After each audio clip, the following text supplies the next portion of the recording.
a little bit of a debt problem, I guess, in the sense of we got stuck on the MCA hamster wheel.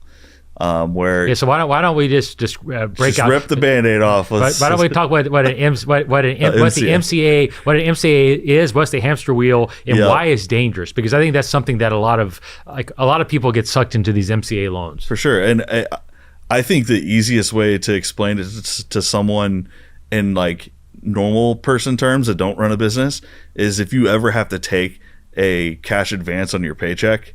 And the fees on that, I've done it when I was in my early 20s, are so high that at the time you get paid to pay that back on payday, you have to take another one because the fees sucked out any extra money that you would have had, that you're stuck in this hamster wheel where you just have to keep doing it. And it's a vicious cycle, and that's why they exist. Where MCAs there's ways to use them, and we use them to grow our business, but they very much want you to keep re-upping. And basically merchant cash advance, I'm going to take out $200,000 to $300,000 and repay, and there's different ways of repayment. It's either a weekly or a daily remittance.